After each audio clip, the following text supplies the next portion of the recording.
Отец Иван се казвам, че Иван Иванов или иеромонах Йоан. С две имена съм, това, че съм приел монашеско постижение от 2005 година. Роден съм от едно село Благово до бившото Михайловград, сега Монтана.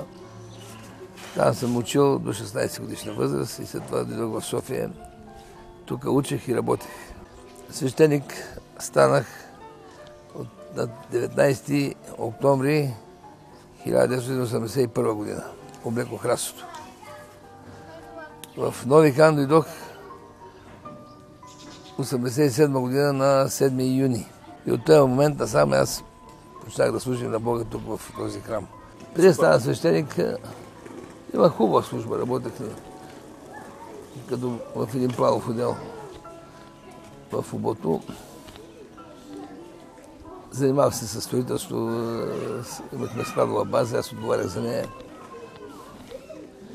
Но дойде един момент, който изведнъж аз не можех да спя нещо, главоболие страшно имах. Така се мъчих 3-4 години.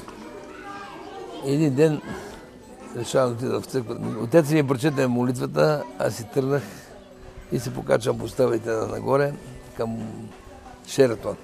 Тая врата да излеза и изведнъж виждам, че някаква сияйна светлина влезна. Много силна, но не ме ослепяваше, а просто на мен ми стана много леко, много хубаво. Аз се обърнах и какво става с мен, така бивам, жив съм. Гледам отеца, долу си пише на бюрото, там дори отец чете нещо, третия помазва. Все едно, че нищо няма не става. Обаче аз в този момент това го видох колкото 20 секунди. Един прозорец как има пердета, как пада така да е бавно, мрачната светлина пада и идва сиянието. Толкова за 20 секунди това нещо беше. Но беше достатъчно да го видя много добре, че върху мен идва тази светлина и че аз ми стана много хубаво, че ми стана леко. И се прибрах вкъщи и съм заспал, негде било 2 след обед, на другия ден чак в 9 съм се събудил. Това беше първото спане от толкова много години, 4 години.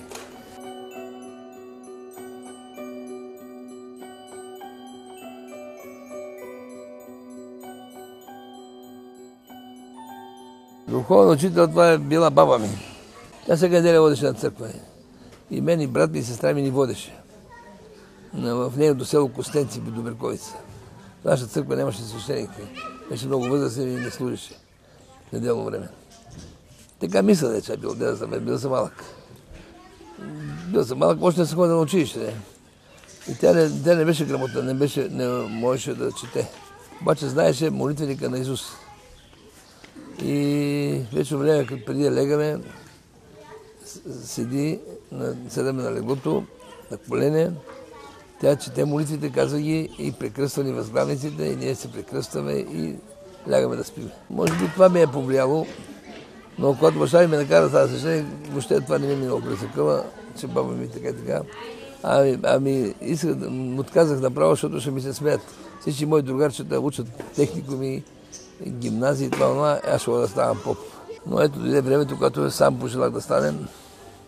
И като си каза, че трябва да стана свещеник и да каза на хората, че има Бог, както Бог ми изцели.